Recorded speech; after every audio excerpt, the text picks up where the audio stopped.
Assalamu alaikum warahmatullah. How are you, my students? Hope you are well by the Almighty Allah. I am also well by the mercy of Him. আশা করি তোমরা আল্লাহর রহমতে ভালো আছো। আমিও আল্লাহর রহমতে ভালো আছি।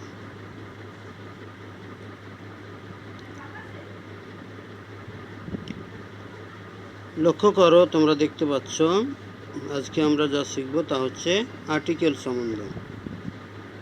আমাদের আজকের পড়া আর্টিকেল সম্বন্ধে। ওকে,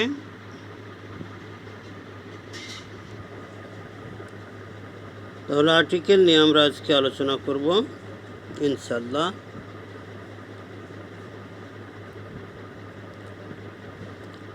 তোমরা এখানে লক্ষ্য করো, the lesson we will learn here. আমরা এখানে যে বিষয়গুলো শিখব, আর্টিকেল ডেফিনেশন, আর্টিকেলের সংজ্ঞা শিখতে পারবো, আর্টিকেল গ্যাপস, আর্টিকেল দিয়ে কিভাবে শূন্যস্থান পূরণ করতে হবে তাও শিখতে পারবো, ক্যাপিটালাইজেশন অ্যান্ড পাংচুয়েশন, বড় হাতের বর্ণ কোথায় ব্যবহার করতে হবে, বিরাম চিহ্ন কিভাবে কোথায় ব্যবহার করতে হবে তাও আমরা শিখতে পারবো ইনশাআল্লাহ। Part 1 article. আমরা চলে এসেছি পার্ট 1-এ। এখানে আমরা আর্টিকেল সম্বন্ধে শিখব। ওকে, আর্টিকেল কি, আর্টিকেল কিভাবে বসাতে হয় শূন্যস্থানে তা নিয়ে আমরা আলোচনা করব।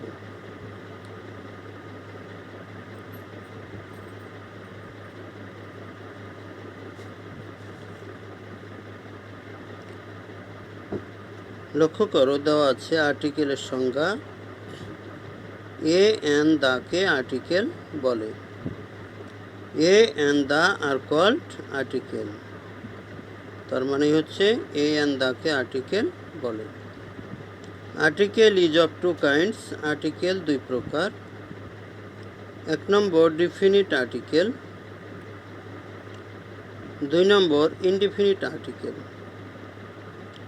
ডিফিনিট আর্টিকেল মানে হচ্ছে নির্দিষ্ট, আর ইনডিফিনিট আর্টিকেল মানে হচ্ছে অনির্দিষ্ট। Definite article, the is called definite article. তাহলে আমরা পেলাম article definite the. Example, the English book is kept on the table. ইংরেজি বইটি টেবিলে রাখা আছে। Indefinite article, a an are called indefinite article. A এবং অ্যানকে বলা হয় indefinite article. Example, an egg contains 2 parts, yellow and white. একটি ডিমের 2টি অংশ আছে, সাদা এবং হলুদ। এখানে অ্যান একটি আর্টিকেল, তবে এটি ইনডিফিনিট আর্টিকেল। ওকে,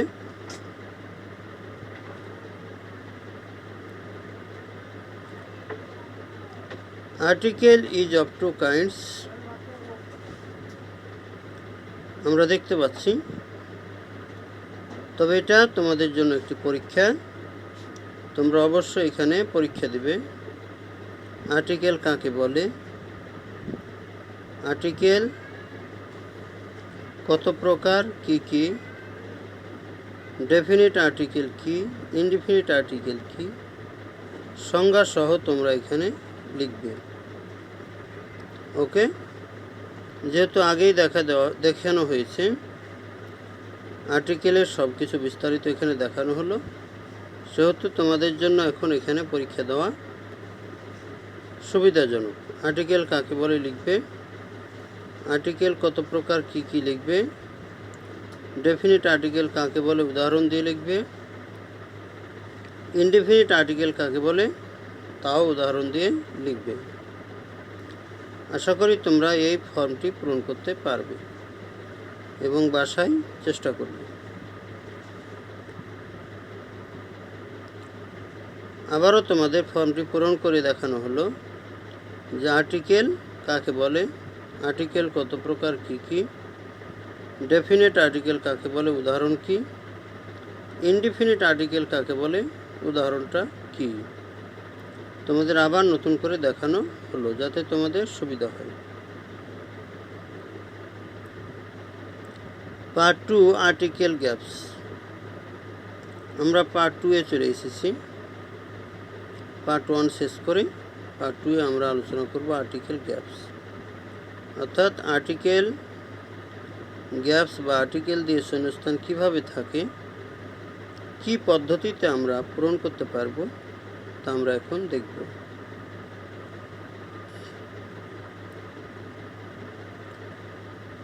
আবারও তোমরা পড়ে নাও আর্টিকেল কাকে বলে, কত প্রকার, কী কী, তাহলে তোমাদের জন্য সুবিধা হবে। তাহলে এ অ্যান্ড দাকে আর্টিকেল বলে। আর্টিকেল দুই প্রকার, definite article, indefinite article. Definite article the, indefinite article a অথবা এন। ওকে,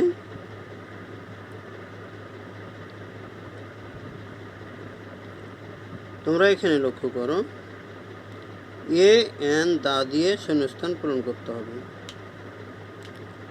অনেক সহজ। Ramzan lives in dash village, ড্যাশে কি বসবে? He likes dash village very much, সে গ্রামটাকে খুব ভালোবাসে। তাহলে এখানে লাইকসের পরে কি বসবে?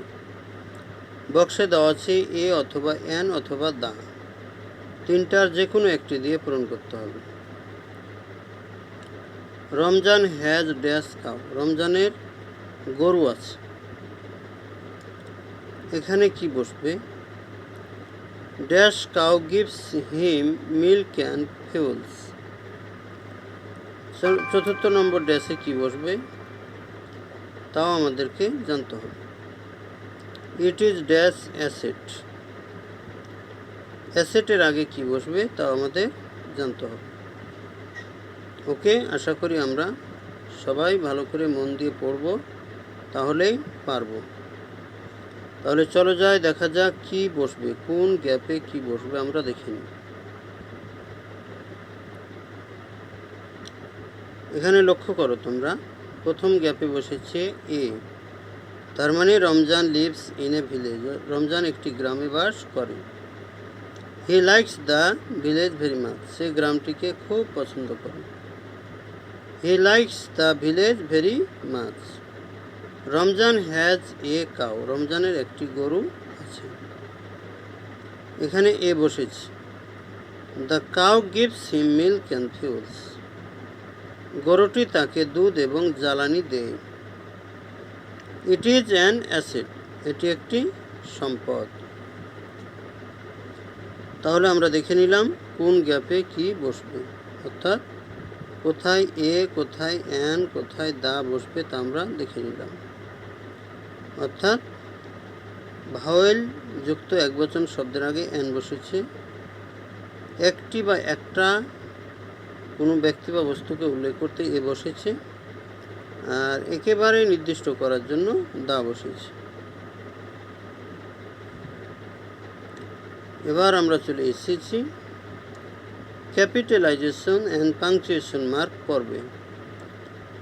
এখন আমরা শিখব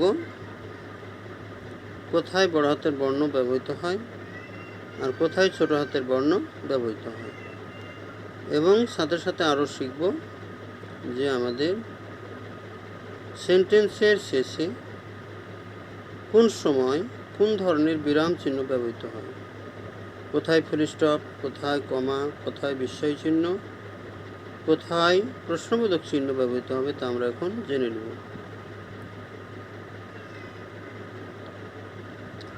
আবারও তোমরা এক নজরে পড়ে নাও আগের মতোই, যে আর্টিকেলটি দেওয়া আছে এই আর্টিকেল সম্বন্ধে বিস্তারিত একটু তোমরা নজর দিয়ে পড়ে নাও। ওকে, আশা করি তোমরা পড়েছ এবং বুঝেছ।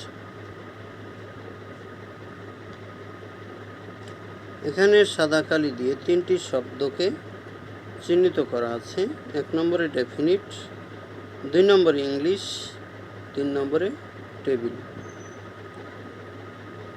তিনটি শব্দের কোনো না কোনো জায়গায় ভুল আছে, তোমাদেরকে বের করতে হবে কোন জায়গায় কোন ভুল আছে এবং কি ধরনের ভুল আছে। লক্ষ্য করো ডেফিনিট, এখানে কোনো ক্যাপিটাল লেটারের ব্যবহার হবে কি না, ইংলিশে কোনো ক্যাপিটাল লেটারের ব্যবহার হবে কি না, টেবিলে কোনো ক্যাপিটাল লেটার অথবা এখানে কোনো বিরাম চিহ্নের ব্যবহার হবে কি না তা আমাদেরকে দেখতে হবে। ওকে,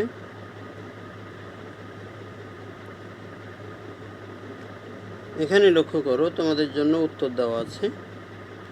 ডেফিনিট শব্দে ডিটা বড় হাতের হবে, ইংলিশ শব্দে ইটা অবশ্যই বড় হাতের হবে, টেবিল শব্দ লেখার পরে ফুল স্টপ বসবে, কারণ এখানে সেন্টেন্সের শেষ, তাই শেষ পর্বে ফুল স্টপ বসেছে।